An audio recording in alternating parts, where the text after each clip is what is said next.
Réussir n'est pas ce que vous croyez. Qu'est-ce qui sépare ceux qui réussissent de ceux qui ne font que rêver à votre avis? Partout autour de nous, nous voyons des gens qui aspirent à des changements extraordinaires. Mais combien transforment véritablement ces rêves en réalité?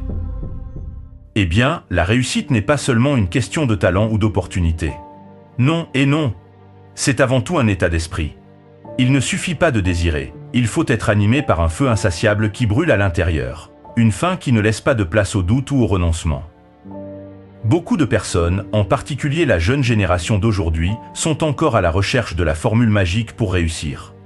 Ils continuent de croire à ces illusions, ces histoires ou témoignages des gourous qui disent « Regardez-moi, j'ai réussi du jour au lendemain. Il suffit de suivre ma méthode. Bla bla bla. » Laissez-moi vous le dire sans détour. Ils vous mentent. Comme l'a dit Michelle Obama, le mensonge de la facilité est l'ennemi du succès. Ne laissez personne vous tromper. Arrêtez de croire à ces illusions, parce que réussir n'est pas facile. Réussir exige que vous débloquiez d'abord l'état d'esprit appelé le sens du devoir. Oui, vous avez bien entendu, réussir est un état d'esprit. Et vous ne réussirez jamais tant que vous ne parviendrez pas à débloquer l'état d'esprit du sens du devoir. La preuve, vous allez entendre certaines personnes dire « J'ai réussi, mais je ne suis pas comblé ». Ce vide que ressentent ces personnes, malgré qu'elles aient atteint leurs objectifs, justifie le fait qu'elles n'aient pas réussi à débloquer l'état d'esprit du sens du devoir. C'est cet état d'esprit qui dissocie les personnes qui ont réussi dans la vie de celles qui ont réussi leur vie. Réussir dans la vie est simplement l'opinion que se font les gens de vous quand ils regardent tout ce que vous avez accompli. Tandis que réussir sa vie représente la satisfaction personnelle que vous ressentez après que vous ayez atteint vos objectifs. C'est cet appel du devoir qui donne un sens à toute réussite. Quand vous avez un état d'esprit enraciné dans le devoir, chaque action que vous entreprenez est puissante, parce qu'elle est chargée de votre intention.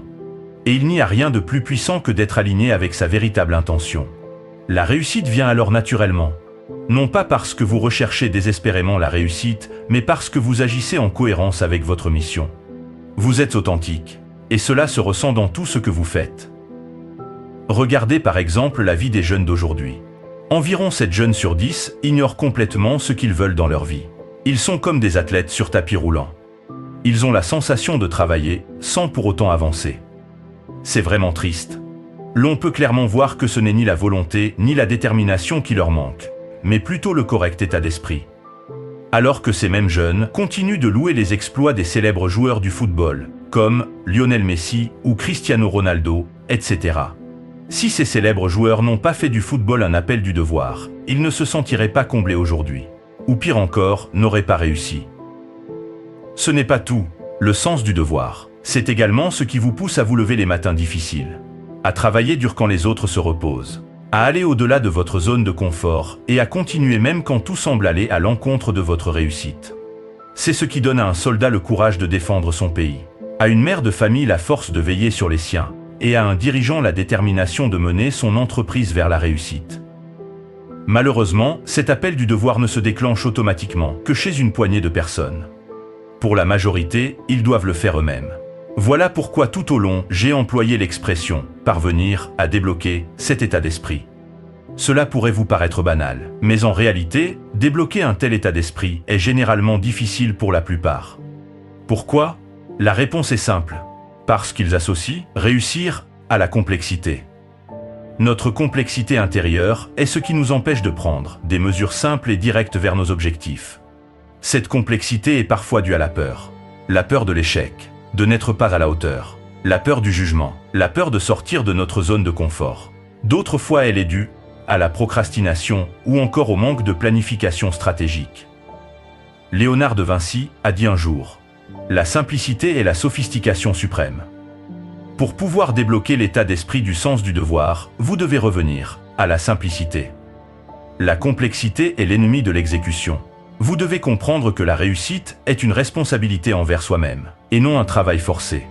Mettez alors de côté les bruits du monde comme pourvoir, richesse, célébrité, etc. Et gardez à l'esprit que la réussite est ancrée dans notre individualité. Nous sommes tous uniques en notre genre. Ne laissez plus l'immensité de vos rêves vous paralyser ou vous embrouiller.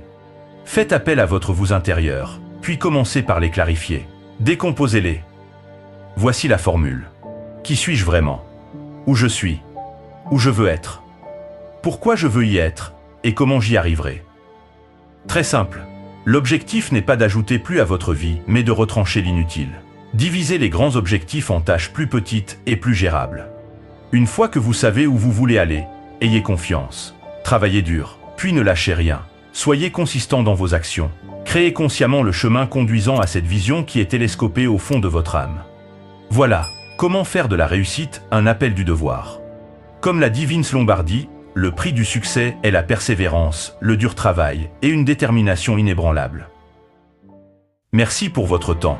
Mes sincères salutations à vous et à très bientôt.